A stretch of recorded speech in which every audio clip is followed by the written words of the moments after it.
నమస్తే రమగారు. నమస్తే జయ.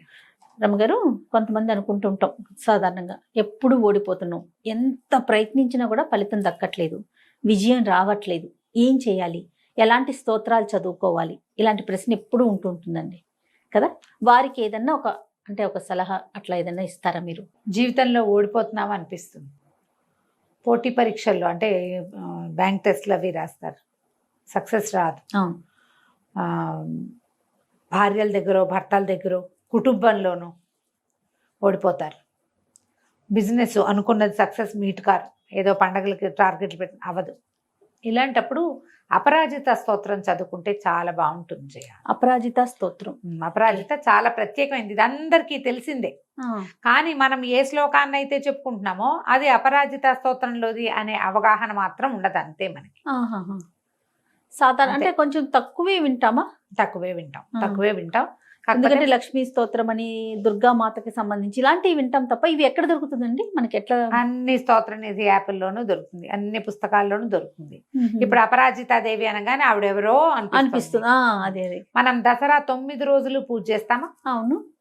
ఆ 9 రోజులు రోజుకు ఒక జేజి పేరు చెప్పుకుంటాం. అవును.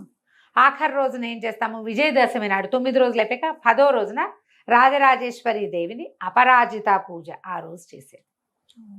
ఈ అపరాజిత అంటే అస్సలు పరాజయాన్ని ఎరగని తల్లి. ఆ పరాజయమును పొందదు ఆవిడ, ఎప్పుడు గెలుస్తుంది ఆవిడ. ఈవిడ ఎట్లాంటిది? యాదేవి సర్వభూతేషు మాతృరూపేణ సంస్థిత. నువ్వు వినుంటావు కదా, నమస్తస్యే నమస్తస్యే నమస్తస్యే నమో నమః. అది అపరాజిత స్తోత్రం. చాలా సార్లు విన్నాను. ఎన్నిసార్లు వింటారు? మన సత్యవాణమ్మ గారి స్పీచ్ల్లో ఖచ్చితంగా మొదటి శ్లోకం ఇదే. అవును.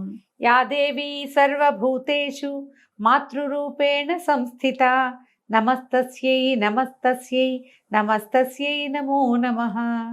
ఆవిడ చెప్తారు ఇది. ఈ అపరాజిత చాలా ప్రత్యేకమైనది. ఈవిడ ఈ శ్లోకాల్లో మొట్టమొదటి శ్లోకం ఏం చెప్తారంటే, యాదేవి సర్వభూతేషు విష్ణుమాయేతి శబ్దిత నమస్తస్యై నమస్తస్యై నమస్తస్యై నమో నమః. విష్ణుమాయా స్వరూపంలో ఉంటుంది ఈవిడ. విష్ణుమాయ అంటే ఏమిటి? మనం ఉన్నదే, ప్రపంచాన్ని నడిపే తల్లి. మనం ఒక భ్రమలో ఉంటూ ఉంటాం, అంతా మాదే, నాదే, నేనే అనుకుంటాం. ఆ మాయే ఈవిడే విష్ణుమాయ. మనం ఎప్పుడు వింటుంటామా? అవును. ఈ విష్ణుమాయ ఎక్కడిది? మన కథల్లో ఎక్కడ కనపడుతుంది? శ్రీకృష్ణుడు దేవకీదేవి గర్భంలో కృష్ణ పరమాత్మ జన్మించాడు. మా విష్ణుమూర్తి శ్రీమన్నారాయణుడే కృష్ణ పరమాత్మ స్వరూపంలో ఇక్కడ జన్మించాడు. యశోదాదేవికి ఒక ఆడపిల్ల కలిగింది. ఆవిడ ఎవరి ఆజ్ఞ చొప్పున జన్మించింది? శ్రీమన్నారాయణుడే యోగమాయని ఆదేశించాడు, నువ్వు అక్కడ పుట్టు అని. అంతకుముందు ఆవిడ ఇంకొక తమాషా చేసింది. ఏం చేసింది? ఈ మన దేవకీదేవికి సప్తమ గర్భం, 7వ గర్భాన్ని తనే యోగమాయే తీసుకెళ్ళి రోహిణి గర్భంలోకి ప్రవేశపెట్టింది. ఇక్కడి నుంచి యోగమాయ ఆకర్షించి అక్కడికి ఆ గర్భంలోకి ప్రవేశపెట్టింది. ముందు చేసింది తమాషా చేసి, తర్వాత ఏం చేసింది? 8వసారి కృష్ణుడు జన్మించినప్పుడు తను పోయి యశోదాదేవికి జన్మించాక శ్రీకృష్ణ పరమాత్మని తీసుకెళ్లారు వసుదేవులు. రాత్రిపూట తీసుకెళ్ళి కృష్ణుడిని తీసుకెళ్లి యశోదాదేవి పక్కన పడుకోబెట్టి ఆమెకి జన్మించినటువంటి స్త్రీ శిశు రూపంలో ఉన్నటువంటి యోగమాయా స్వరూపాన్ని ఎత్తుకొచ్చి దేవకీదేవి చేతిలో పెడితే ఇంతమంది మగపిల్లలు పుట్టారు. ఆడపిల్లని చూసి సంతోషించింది ఆవిడ. ఒక ఆడపిల్ల సరదా తీరింది అని పిల్లని ఎత్తుకుని కూర్చుంది. పిల్ల పెద్ద పెట్టుని ఏడ్చింది.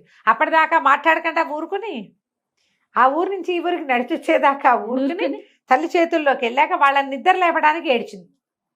మాయా విలాసం అలా ఉంటుంది. దారిలో ఏడవలా, చూడండి, రాగానే వీళ్ళని లేవదీసేయాలి. అందరూ లేచారు. ఆడపిల్ల పుట్టిందని తెలుసుకున్నారు. వచ్చాడు కంసుడు. ఇది ఆడపిల్ల, ఒక పిల్లవాడు కాదు, వదిలేయమని ఎంత బతిమలాడినా ఆయన ఏం చేశాడు? కాలు పుచ్చుకుని విసిరేశాడు ఆకాశంలో. పైకి విసిరేస్తే ఆవిడ ఏమైంది? 18 చేతులతోటి కనపడింది అక్కడ. యోగమాయ 18 చేతులు కలిగిన తల్లి. ఒకేసారి నాతో పాటు జన్మించిన వాడు నీ చావు కోసం పుట్టాడు, వాడు పెరుగుతూనే ఉన్నాడు అని చెప్పేసి 8 చేతులని కొన్ని కథల్లో చెప్తారు. నాకేమిటో 18 చేతులు అనుకుంటేనే సంతోషంగా ఉంటుంది. అవన్నీ చేయగలదు, అంతే. మాయమైపోయింది. ఆమె యోగమాయే అపరాజిత. ఆమె చేయలేనిది లేదు. విష్ణుమాయా స్వరూపంలో ఈ ప్రపంచాన్ని మాయలో ముంచి వేస్తూ ఉంటుంది మనతో పాటే. ఈవిడే మానవుల పొట్టల్లోని ఆకలి క్షుధారూపేణ సంస్థిత అని చెప్తారు. మానవుడి జ్ఞాపక శక్తి, మెదడులోని జ్ఞాపక శక్తి స్మృతి రూపేణ సంస్థిత అంటారు. మానవ శరీరంలోని శక్తి రూపేణ సంస్థిత అని చెప్తారు. ఎన్ని స్వరూపాలలోనూ ఆమె ఉంటుంది మనతో పాటు.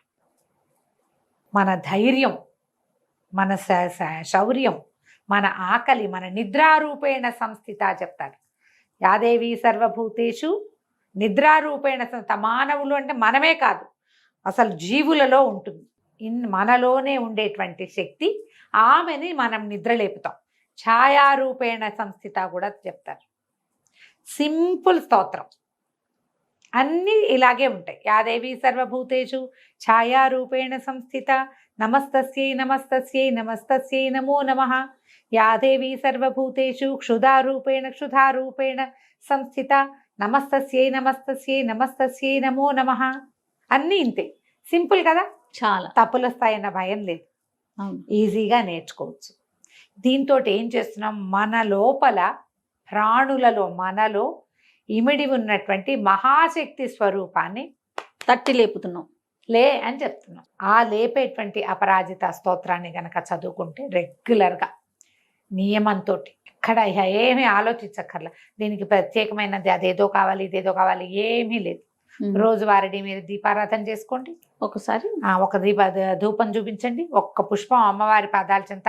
మీ దగ్గర ఏ ప్రతిమా స్వరూపం, ఏ ఫోటో, ఏ క్యాలెండర్ ఉన్నా పర్వాలేదు, మాతృరూపంలో ఉంటే చాలా. అమ్మవారి స్వరూపంలో ఆవిడ లక్ష్మి, సరస్వతి, లలిత, దుర్గా ఏ స్వరూపంలో ఉన్నా సరే ఒక పువ్వు పెట్టుకోవటం, కుదిరితే కాస్త గంధం అంటించండి, ఒక పువ్వు పెట్టండి, ఏదైనా ఓ పండో ఫలమో పానకమో మీకు చేతనైంది అవకాశం ఉన్నది నివేదన పెట్టుకోండి. నెంబర్ ఆఫ్ టైమ్స్ చదవండి, ఇది ప్రాక్టీస్ చేయండి. 2 పూట్ల చదువుకోవచ్చు. ఓకే. ప్రత్యేకమైన దివసాలలో మీ నక్షత్రం ఏ రోజు ఉంటుందో చూసుకుని క్యాలెండర్లో చూస్తే తెలుస్తుంది కదా. నక్షత్రాలు తెలియని వాళ్ళు పౌర్ణమి నాడు చేసుకోవచ్చు. ఎక్కువ సార్లు 40 సార్లు చదవండి.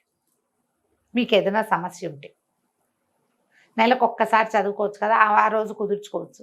పౌర్ణమి నాడు అవకాశం పొద్దునో సాయంత్రమో పెట్టుకోండి, మీకు చేతన వచ్చినట్టు. మండలం చేస్తే మంచి ఫలితాన్ని ఇస్తుంది. తప్పకుండా సమస్యల్లోంచి, మనం ఓడిపోతున్నామనే భయంలోంచి, ఓడిపోతామేమోనన్న బెంగలోంచి బయటపడతాం తప్పకుండా. ఈ అపరాజిత స్వరూపం మనకి శమి పూజ అవి చేసేటప్పుడు అపరాజిత పూజ చేస్తారు. విజయవాడలో ఆంజనేయ స్వామి ఉన్నారు కదా, అమ్మవారికి ఎదురుగుండా క్షేత్రపాలక ఆంజనేయ స్వామి, ఆయన వెనకాల చిన్న స్వరూపంలో అపరాజిత స్వరూపం అట అక్కడ ఉన్నది. అమ్మవారు మనకు అక్కడ కనపడుతుంది. పసుపు కుంకాలు వేస్తూ ఉంటారు అక్కడ, చిన్న స్వరూపం కనపడుతుంది. ఆమె అపరాజిత దేవనే చెప్పబడుతుంది. దానికి ప్రత్యేక స్వరూపంగా ఫోటోలు ఏం అవసరం లేదు. వెళ్ళినప్పుడు ఏదైనా మీకు అవకాశం ఉంటే చూసి తెచ్చుకోండి, కానీ జ్ఞాపకం చేసుకోండి. మనం దసరా 10వ రోజున పూజించే పూజ కూడా అపరాజిత దేవికి పూజిస్తాం. నాకు చాలా ఇష్టం, ఈ పేరంటేనే ఇష్టం, అపరాజిత. చక్కటి పేరు కదా, అద్భుతమైన. అంటే బెంగాలీలు ఎక్కువ పెట్టుకుంటారు, మనం కొంచెం తక్కువ పెట్టుకుంటాం, కానీ బాగుంటుంది, మంచి పేరు. అవకాశం ఉన్న వాళ్ళ పిల్లలకి ఆ పేరు కూడా పెట్టుకోవచ్చమ్మా, లక్షణంగా ఉంటుంది.